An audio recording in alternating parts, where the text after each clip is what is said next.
Ya, hari ini pemirsa Mario Dandi kembali menjalani persidangan di Pengadilan Negeri Jakarta Selatan.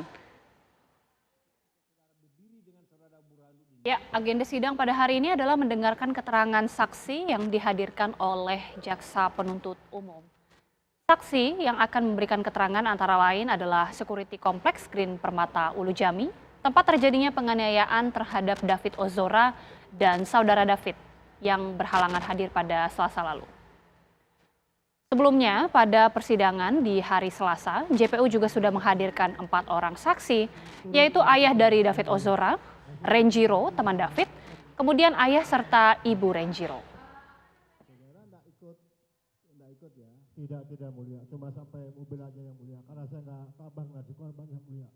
Pak Muhammad Ali juga mendapat informasi dari Pak Burhan. Ya, kita selanjutnya akan memantau bagaimana jalannya sidang pada hari ini. Sudah ada rekan kami Yohanes Leonardo yang langsung akan mengabarkan dari Pengadilan Jakarta Selatan. Ardo, bagaimana kemudian jalannya sidang pada hari ini? Ya, selamat siang Vena, Agita, dan juga pemirsa. Persidangan saat ini sudah kembali berlangsung setelah sempat diskors pada pukul 12 waktu Indonesia Barat siang tadi dan kembali berlangsung pada sekitar pukul 13:42 waktu Indonesia Barat dengan agenda mendengarkan keterangan dari saksi-saksi di mana pada saat ini sedang berlangsung pertanyaan-pertanyaan dari pada pihak kuasa hukum Mario Dandi Satrio kepada para saksi terkait kronologis kejadian kepada para saksi yang dihadirkan, yaitu security dari Kompleks Green Permata Ulu Jami Pesanggerahan Jakarta Selatan. Dan yang menarik pemirsa, ada beberapa poin-poin menarik selama persidangan berlangsung pada hari ini.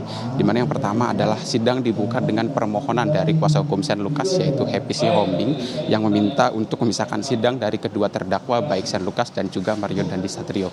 Di mana Happy Sihombing beralasan ada 3 faktor. Yang pertama ialah perbedaan nomor perkara dan juga komposisi perkara antara perkara Mario Dandi Satrio dan juga Shane Lucas. Kemudian argumentasi kedua adalah dakwaan terhadap Shane Lucas ini berbeda dengan sangkaan yang diberikan pada Shane Lucas saat di laporan di Polsek Pesanggerahan.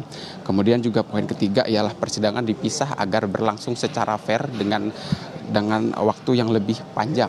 Namun kemudian permohonan ini ditolak oleh kuasa hukum dari Mario Dandi Satrio, yaitu Andreas Selitonga dan juga jaksa penuntut umum. Kemudian majelis hakim yang dipimpin oleh Alimin Ribut Sujono memutuskan untuk sidang tetap dilanjutkan dan tetap berlangsung secara bersamaan demi efisiensi waktu. Dan yang menarik pemirsa, dalam keterangan-keterangan saksi dari 5 security yang hadir pada hari ini, salah satunya datang dari Abdul Rosidin, salah satu security dari Kompleks Green Permata Pesanggerahan Jakarta Selatan, di mana Rosidin mengaku ia mendapatkan telepon awalnya dari Rudi yang merupakan orang tua dari kolega David di Kompleks Green Permata Pesanggerahan Jakarta Selatan. Kemudian ia datang untuk menanyakan kepada 4 orang, diantaranya adalah 3 pelaku dan juga 1 korban, untuk bertanya sedang melakukan apa. Kemudian juga Mario Dandi menjawab bahwa ia sedang berkunjung main ke rumah teman sambil menuju ke rumah kediaman Rudi. Kemudian setelah ditinggalkan, ia mendapat kembali laporan dan kembali menyatroni keempatnya di titik yang sama, di mana ketika kedua kali didatangi, ini kondisi David sudah terlungkup dan juga sudah berlumuran darah.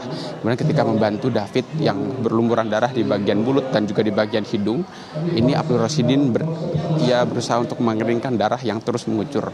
Kemudian setelah darah berhasil dikeringkan, ia bertanya kepada para pelaku di sana dan tentang apa yang sebenarnya sedang terjadi sehingga terjadi pendarahan pada korban David Kristalino Ozora. Kemudian juga Mario Dandi menjawab bahwa ia mengatakan bahwa ini merupakan hukuman terhadap David yang dianggap telah melecehkan keluarga dari Mario Dandi Satrio, yang kemudian diketahui itu merupakan adik daripada Dandi. Kemudian juga Dandi juga diminta untuk menunjukkan SIM sebagai identitas oleh Rosidin dan juga para security lainnya, dan kemudian juga ia pada akhirnya tidak membantu sama sekali untuk pertolongan terhadap korban David yang hanya ditolong oleh Ibu Natalia dan juga Rudi untuk kemudian dibawa ke rumah sakit. Vena dan juga Agita. Terima kasih Yohanes Leonardo melaporkan langsung dari Pengadilan Negeri Jakarta Selatan.